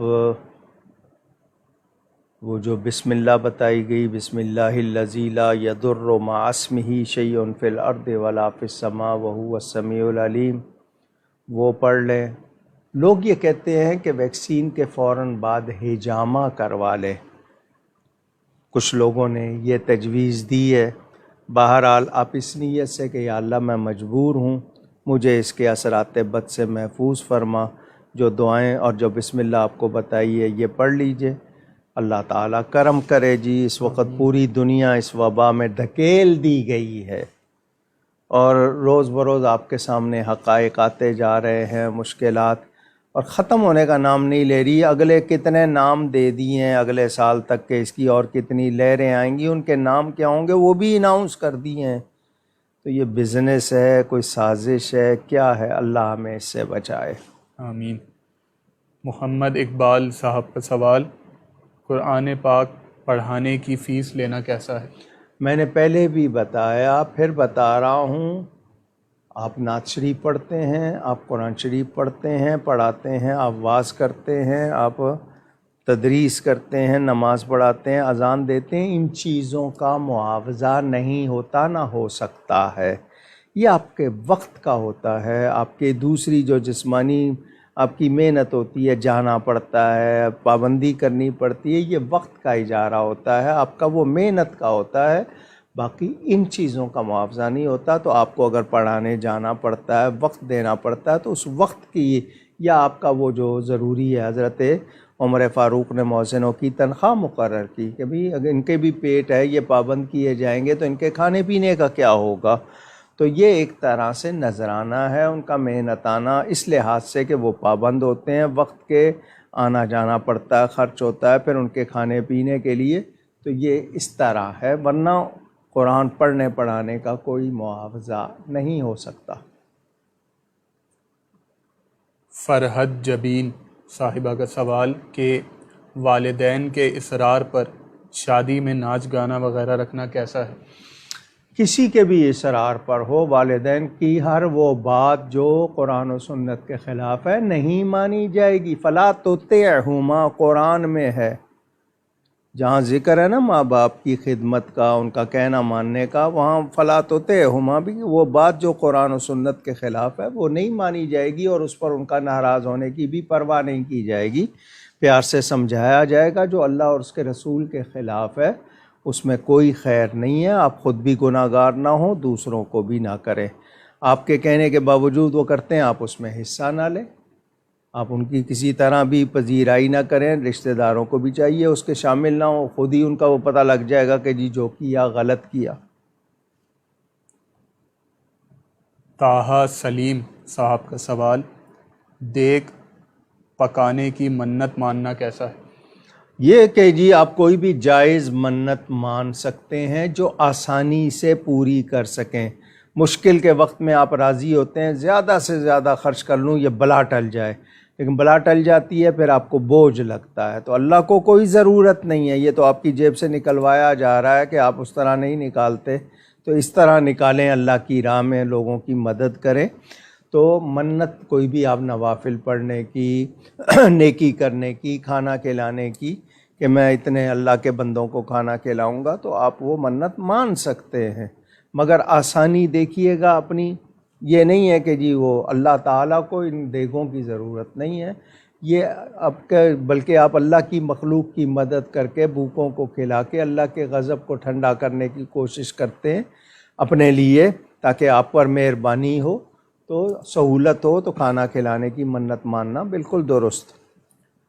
محمد زید صاحب کا سوال، جھوٹ بولنا کب جائز ہے؟ 3 موقعوں پر، 3 موقعوں پر جھوٹ بولنا جائز ہے۔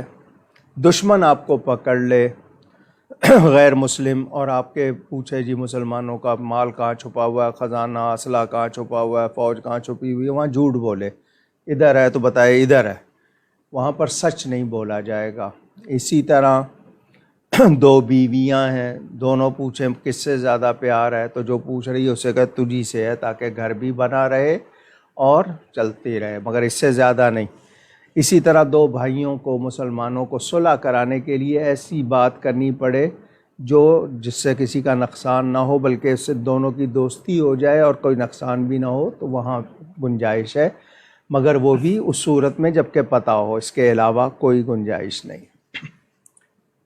سید حذیفہ علی صاحب کا سوال، اگر کوئی درس نظامی آن لائن کروا رہا ہو تو کیا ہمیں کرنا چاہیے؟ کیا اس میں مطلب کامیابی کے ساتھ یہ کورس پورا ہو سکتا ہے؟ آن لائن آپ کی کیا رائے ہے؟ جی، اگر کوئی صحیح سمجھدار عالم پڑھا رہا ہے اور آپ صحیح طرح پڑھ رہے ہیں تو پڑھ سکتے ہیں، لیکن یہ کہ آپ کو اتنی سہولت ہو کہ وہ مثال کے طور پر ایک وقت میں 50 کو پڑھا رہا ہے تو 50 کے سوالوں کا جواب دے گا، وہ جس کو جو ضرورت ہو وہ اسی طرح اس کو واضح کرے تاکہ اگلے کی سمجھ میں آ جائے۔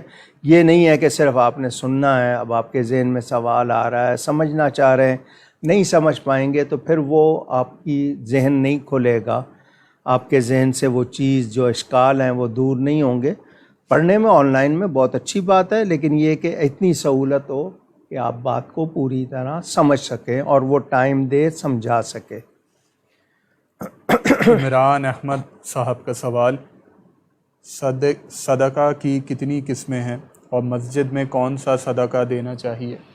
جی، صدقہ واجبہ کہتے ہیں زکوٰۃ کو، فطرے کو، یا جو آپ نے مان لیا، یا اللہ میرا یہ کام ہو جائے میں اتنے تیری بارگاہ میں دوں گا، تو یہ آپ نے اپنے اوپر واجب کر لیے، تو یہ صدقات واجبہ، زکوٰۃ، فطرہ اور جو مانا ہوا ہے یہ آپ نہیں۔ ہاں، مسجد کے لیے مانا ہے کہ مسجد میں دوں گا تو پھر اور بات ہے، باقی ایصال ثواب کے لیے دے رہے ہیں۔ اپنی جان کا صدقہ آپ مسجد میں نہیں دیں گے، جس صدقے کو آپ اپنا صدقہ کہتے ہیں وہ نہیں دیں گے، باقی نذرانے کے طور پر، ہدیے کے طور پر، کیونکہ ہر نیکی کو بھی صدقہ کہتے ہیں۔ آپ مسلمان کے لیے مسکراتے ہیں، اس کو بھی صدقہ کہتے ہیں، آپ بیوی کے لیے مسکراتے ہیں، اس کو بھی صدقہ کہتے ہیں۔ صدقہ کے معنی نیکی ہے، تو آپ بس وہ میں نے بتا دیا، جو آپ نے مانے ہوئے ہیں وہ نہیں، باقی آپ دے سکتے ہیں۔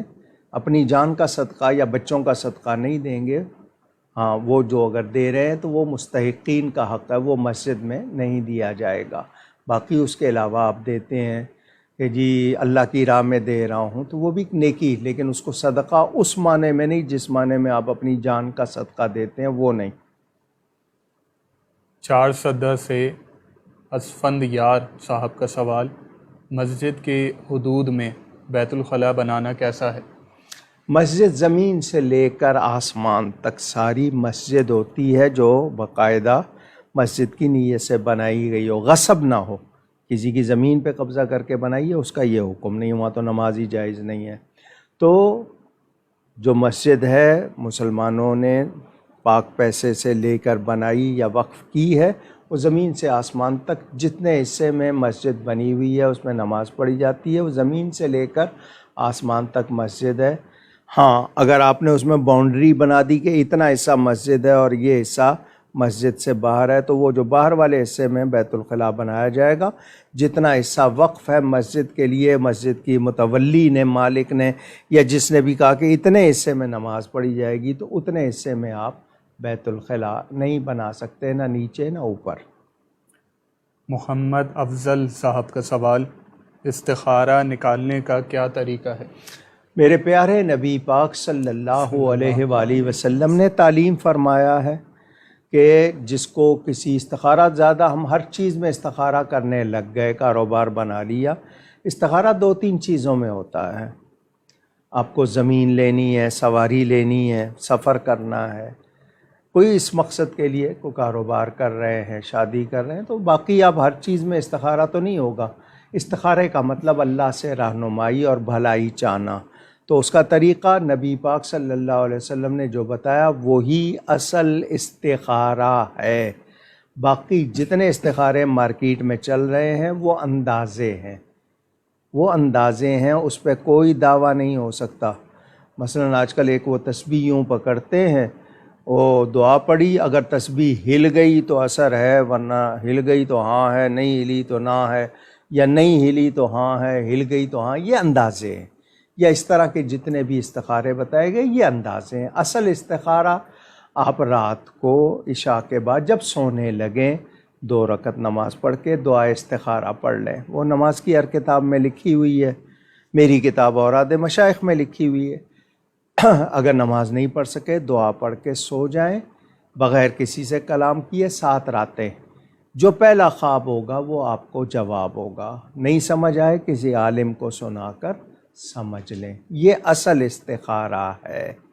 باقی جتنے استخارے وہ اندازے ہیں، صحیح طریقہ یہی ہے جو نبی پاک صلی اللہ علیہ وسلم نے تعلیم فرمایا۔ یہ آج کا آخری سوال، انشاءاللہ جو سوالات رہ جائیں گے وہ اگلی نشست میں ابتدا میں لے لیے جائیں گے۔ اگر آپ اپنے سوالات شامل کروانا چاہتے ہیں اگلی نشست میں تو اسی کامنٹ سیکشن میں آپ لکھ دیجئے، اسی لائیو اسٹریم کے کامنٹ سیکشن میں۔ اگر ختم ہو جائے یہ لائیو اسٹریم تب بھی آپ لکھ دیجئے، اگلی نشست سے پہلے انشاءاللہ سوال شامل کر لیے جائیں گے۔ یا پھر اگر بعض لوگوں کو یہ شکایت رہتی ہے کہ سوالات شامل نہیں کیے جا رہے لائیو اسٹریم کے ذریعے، تو اکثر یہ ہوتا ہے آپ کے سوالات ہم تک پہنچتے نہیں ہیں۔ آج بھی 1-2 لوگوں نے شکایات کی تو وہ سوال پہنچے ہی نہیں تھے، پتہ نہیں شاید شفل کا تو مسئلہ ہوتا ہے، لیکن گھر جا کے میں دیکھتا ہوں اگلی نشست سے پہلے تو آٹو ہائڈ بھی شاید فیس بک کر رہا ہے، مجھے یہ سمجھ نہیں آ رہا۔ تو جو بہتر طریقہ یہ ہے کہ یا تو پیج ان باکس پہ بھیج دیجیے آپ، یا پھر واٹس ایپ نمبر آپ کے پاس موجود ہے اس پر بھیج دیجیے، انشاءاللہ وہاں سے سوال شامل کر لیے جائیں گے۔ اور اپنا نام اور اپنے شہر کا نام یہ لکھنا نہ بھولیے گا۔ معراج علی خان صاحب کا سوال، باطل فرقوں سے بحث کریں یا پھر خاموش رہیں؟ بحث کرنے کا مقصد کیا ہے؟ کیا دونوں کی بحث نتیجہ خیز ہوگی؟ مقصد طلب حق ہے، احقاق حق ہے، یا محض ایک دوسرے کو نیچا دکھانا ہے؟ کیا اصل مقصد ہے؟ اچھا، بحث کرنے والے دونوں پوری صحیح معلومات رکھتے ہیں یا محض ایک دوسرے کے سامنے اپنا دکھانا ہے کہ مجھے بھی کچھ آتا ہے؟ کیا واقعی پوری معلومات رکھتے ہیں؟ آپ کے منہ سے ایسا کوئی غلط لفظ نکل گیا کیا بنے گا؟ تو بحث کرنے کا مقصد دوسرا چاہتا ہے کہ مجھے حق معلوم ہو جائے، حق واضح ہو جائے تاکہ میں اس کو قبول کر لوں۔ احقاق حق کے حق کو حق ثابت کرنا ہے، سچ کو سچ ثابت کرنا ہے، اور معلومات بھی ہوں، انداز بھی ہو، اور صورتحال وہ نہ ہو کہ معلوم ہو گتھم گتھا ہو گئے، ہاتھا پائی ہو رہی ہے، لڑائی ہو رہی ہے، گالی گلوچ، وہ والی نہ ہو۔ تو مباحثہ، مکالمہ، مذاکرہ یا ڈیبیٹ آپ لوگ کرتے ہیں، مگر یہ شرائط پیش نظر رکھیں کہ مقصد کسی کو نیچا دکھانا ہے یا مقصد حق واضح کرنا ہے، اس کو حق کی دعوت دینی ہے تاکہ وہ حق قبول کرے، یا یہ کہ محض آپ اس کو دکھانا چاہتے ہیں کہ نہیں تم کوئی ایسا وہ جو حقارت والا پہلو ہے یا توہین والا پہلو ہے۔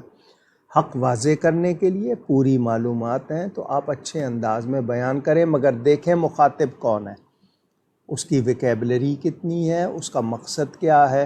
بعض لوگ صرف آ کر بحث کرتے ہیں اور ماحول خراب کرتے ہیں، وہ نہیں ہونا چاہیے۔ اور جس طرح وَإِذَا خَاطَبَهُمُ الْجَاهِلُونَ قَالُوا سَلَامًا، قرآن میں ہے کہ جب جاہلوں سے بات، دور سے سلام، بھئی ہم تم سے بات نہیں کرنا چاہتے کیونکہ تم اس لائق نہیں ہو، معلومات ہے نہیں، تم نے حق کو ماننا نہیں ہے، تم نے اپنی ضد پہ اڑے رہنا ہے، تو پھر وہ وقت کا ضیاع بھی ہوگا اور حاصل نہیں ہوگا۔ ہاں، حق واضح کرنے کے لیے یا طلب حق کے لیے یا پھر صحیح بات سے آگاہی کے لیے وہ گفتگو کی جائے اور پوری معلومات کے ساتھ کی جائے تو وہ بالکل درست ہوگی.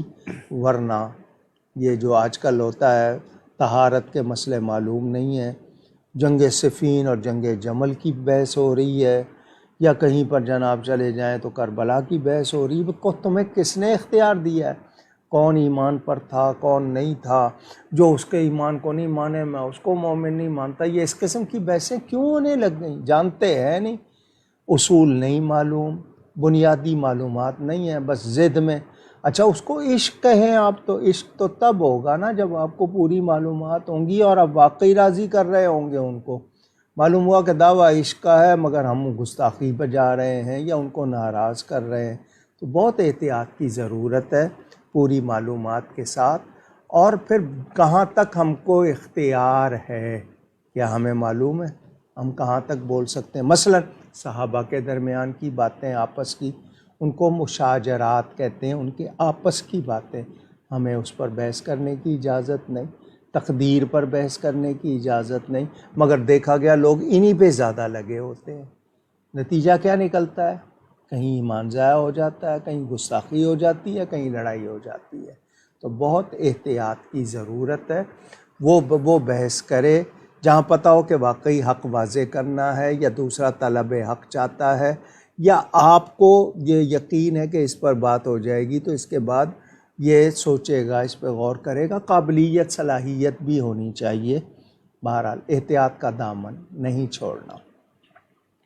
ہم ان تمام افراد کا شکریہ ادا کرتے ہیں جنہوں نے اپنے سوالات ہم تک بھیجے، یا وہ جنہوں نے اپنے تعریفی کلمات سے ہمیں نوازا، جن میں قمر عباس صاحب، اعظم صاحب، آصف صاحب، رضوان صاحب، مصور صاحب، کاشف صاحب، فقیر قادری صاحب، محمد عدنان صاحب، رفاقت صاحب، وقاص صاحب، راشد صاحب، بلال صاحب، شہباز صاحب، علی حیدر صاحب، سہیب صاحب، طلحہ صاحب، صوبان صاحب، کنیز صاحبہ، مولانا محمد فضل رسول قادری صاحب، سعود صاحب، زبیر صاحب، شاہد صاحب، شکیلہ فیاض صاحبہ، عفیفہ صاحبہ، عطاء الرحمن صاحب، غلام صاحب، غلام رسول صاحب، حنا صاحبہ، اسلم صاحب، روحان صاحب، سمیر صاحب، سعدیہ صاحبہ، اکرام، محمد اکرام شریف صاحب، علی صاحب، احسن صاحب، آصف خان صاحب، فہیم صاحب، محمد افضل صاحب، محمد اعظم بیگ صاحب، شاہد صاحب، بشرا صاحبہ، صہیبہ منصور صاحبہ، سمینہ راودہ صاحبہ، عبید صاحب، محمد عدنان صاحب، آصف اشفاق صاحب، زمان صاحب، حذیفہ صاحب، خاقان حیدر صاحب، لیاقت صاحب، سید ریحان صاحب، اعجاز صاحب، محمد اقبال صاحب، فرحات صاحب، طاہا صاحب، محمد زید صاحب، محمد عمران احمد صاحب، اسفند یار صاحب اور معراج علی صاحب، اور جن جن کے نام شامل نہ ہو سکے ہم ان سے معذرت چاہتے ہیں. ہم آپ کے لیے دعا گو رہیں گے، آپ ہمارے لیے دعا کیجیے گا. گزشتہ پروگرام میں نے عبدالرافع صاحب کے کہنے پہ بتایا تھا آپ کو کہ یہ کیمرہ نیا لینا چاہتے ہیں. اکبر تالیہ صاحب نے یہ کیمرہ دیا تھا جس سے آپ ریکارڈنگ سن رہے ہیں. 5-6 سال ہو گئے. اب نئی ٹیکنالوجی آ گئی ہے رزلٹ بہت اچھا کرنے کے لیے. تو پروگرام کے درمیان ہی شاید 1-2 میسیج آئے تھے کہ کیا آپ کے پاس پے پل اکاؤنٹ ہے، اس پر بھجوا سکتے ہیں. کچھ لوگوں نے کہا کہ جی ہمیں بتایا جائے ہم اپنے ملک سے کیسے. تو 1-2 پیغام آئے تھے. یہ آپ لوگوں نے اس پہ کوئی بنایا کہ کہاں بھیج سکتے ہیں، کوئی اکاؤنٹ وغیرہ کی تفصیل نہیں بنائی. تو جو لوگ ویسٹرن یونین کے تحت یا بینک کے ذریعے بھجوا سکتے ہوں تو ان کو نام وغیرہ یہ دے دیں گے، تفصیل آپ کو اس پہ بتا دیں گے. اگر آپ لوگ ساتھ دیں گے تو آ جائے گا. یہ ٹوٹل خرچہ 4 سے 5 لاکھ روپے پاکستانی بتا رہے ہیں. وہ 2.5-3 لاکھ کا کیمرہ اور لینزز اور پتہ نہیں کیا کیا. تو اگر آپ لوگ تعاون کریں گے، ورنہ یہ جس طرح کی آپ کو رزلٹ مل رہا ہے جب تک یہ چلے گا پیش کیا جائے گا. دوسری بات، ہماری یہ جو محمد زین صاحب کی اطلاع کے مطابق جو اس کے ادارے والے ہیں انہوں نے کچھ اپنا کرائیٹیریا جو بھی بنا لیا ہے، بہت سی چیزیں وہ ہماری ڈیلیٹ کر دیتے ہیں، کیونکہ فریڈم آف اسپیچ کا ہمیں کوئی حق نہیں ہے. ان کو جو ہے سو ہے، وہ جو مرضی کہہ لیں، ہم نہیں کہہ سکتے. دعوے کہ جی اظہار کی آزادی ہو تو مسلمان کو بھی تو آزادی دو، وہ بھی تو جو کہنا چاہتا ہے حق بات کہہ سکے. غلط باتوں پر کوئی پابندی نہیں ہے، سچی باتوں پر پابندی ہے. تو بہت سی چیزیں ہم نہیں ڈیلیٹ کرتے، وہ لوگ ڈیلیٹ کر دیتے ہیں. کچھ لوگ شکایت کرتے ہیں فلاں تقریر موجود نہیں ہے، فلاں کلپ موجود نہیں ہے، تو وہ یہ جو ادارے ہیں وہ خود ڈیلیٹ کرتے ہیں، ان کو پسند نہیں ہے. بہت سے لفظ ان کو گوارا نہیں ہے، فلاں لفظ کیوں کہہ دیا. انہوں نے بھی اپنے کو کوڈ بنائے ہوں گے کیا کیا لفظ ہیں، وہ جہاں ان کو ملے گا وہ چیز وہ اڑا دیتے ہیں. اس پہ بھی ہم مجبور ہیں، لازمی بات ہے. مسلمانوں نے ابھی ایسی کوئی اپنی بنائی نہیں ہے ویب سائٹ یا کوئی بھی ایسا انہوں نے سافٹ ویئر کے مسلمان اپنی باتیں کریں، کوئی اس پہ بھی توجہ ہونی چاہیے. بہت عرصہ سے میں کہہ رہا تھا کہ مجھے کوئی طالب علم اسٹوڈنٹس چاہیے جو میرے والد صاحب قبلہ رحمۃ اللہ علیہ پر عربی میں یا انگلش میں پی ایچ ڈی کریں. میٹر ہم سارا ان کو دیں گے، کہیں یورپ میں، امریکہ میں، افریقہ میں، آسٹریلیا میں کوئی بھی ہوں جو عربی میں یا انگلش میں میرے والد صاحب قبلہ رحمۃ اللہ علیہ پر پی ایچ ڈی کریں، تاکہ زیادہ ان کی باتیں ہم محفوظ کر سکیں اور دنیا کو پہنچا سکیں. تو کوئی ہو تو ہم سے ضرور رابطہ کرے. ہماری خواہش ہے ان کی کسی کتاب پر، ان کی کارکردگی خدمات پر کوئی بھی ایم فل کے مقالے انگلش میں یا عربی میں لکھیں گے تو ہمیں بہت خوشی ہوگی، رابطہ کریں. سید منور علی شاہ بخاری کیرولائنا امریکہ میں مقیم ہیں، اہل سنت کے بہت فعال. بلکہ وہ امریکہ میں وہ جگہ جہاں جامع مسجد گلزار حبیب تعمیر کی گئی، وہاں پر ابتدا کی تھی اس کے لیے. وہ آج مسجد بنی ہوئی ہے وہاں پر. والد صاحب کی یادگار میں اس کا افتتاح، اس کی بنیاد رکھی تھی میں نے. اس کے وہ کرتا دھرتا ہیں، سادات میں سے ہیں. ان کے والد صاحب غور گشت، یہ جو صوبہ خیبر پختونخوا اس میں، وہاں انتقال کر گئے ہیں گزشتہ روز. سید احمد علی شاہ صاحب، اللہ تعالی ان کی مغفرت فرمائے. اس کے علاوہ بھی جہاں جہاں سے علماء اہل سنت کی، احباب کی خبریں آتی ہیں، دعا کرتے ہیں اللہ تعالیٰ تمام اہل ایمان کی مغفرت فرمائے. ماہ محرم کا یہ اس سال کا یہ آخری پروگرام، اگلا پروگرام ماہ سفر میں آئے گا، جو اگلی ہماری نشست جمعرات کی ہوگی.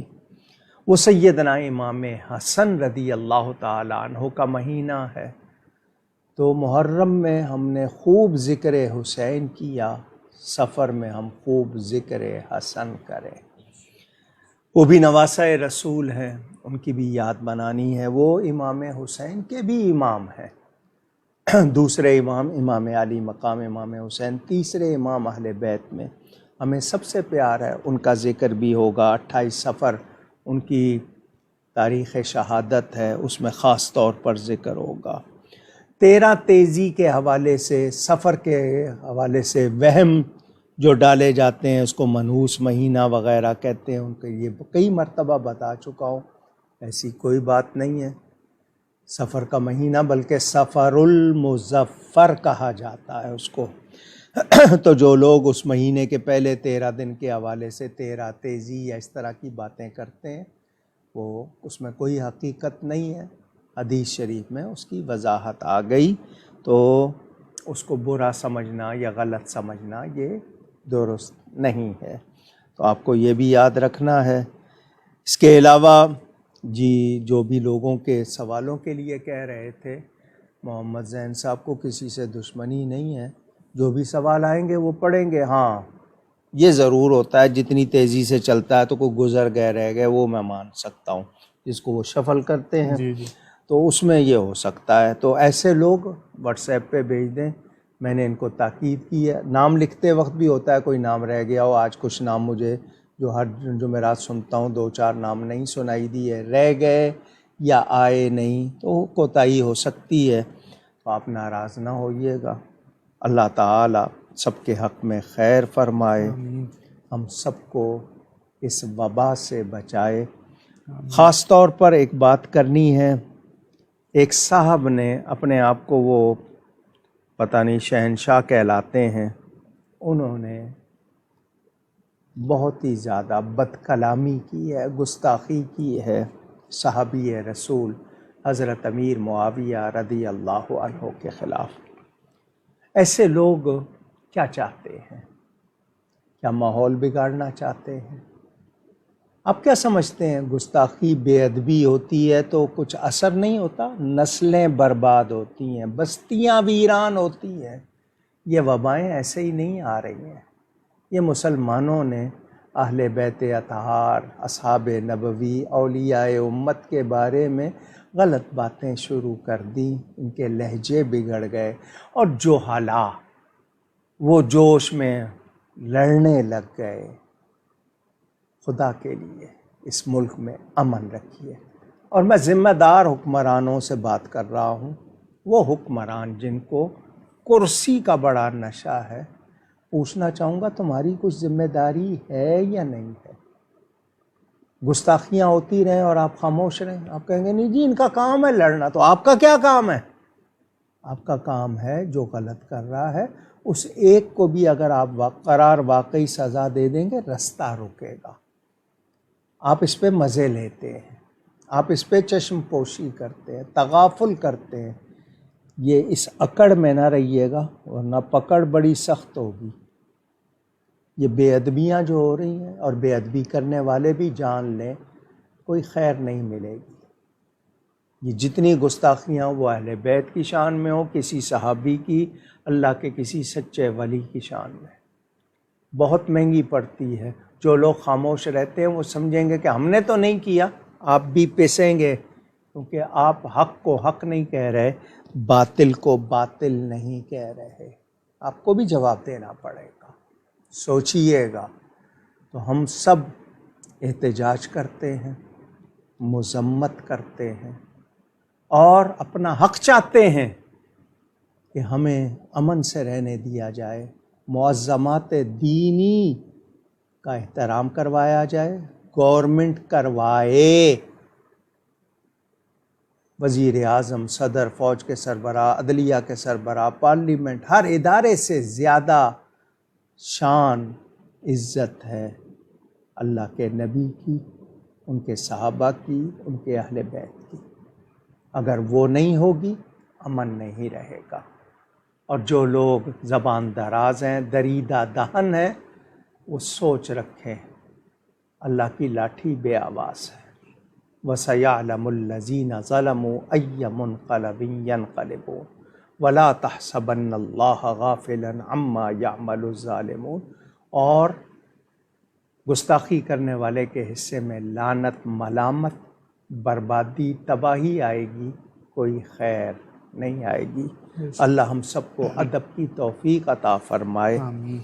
گفتگو میں کہیں مجھ سے کوئی غلطی کوتاہی ہوئی ہو، اللہ تعالیٰ اس کے رسول صلی اللہ علیہ وسلم کی بارگاہ میں توبہ کرتا ہوں۔ آپ سب کا بہت شکریہ۔ والسلام علیکم ورحمۃ اللہ وبرکاتہ۔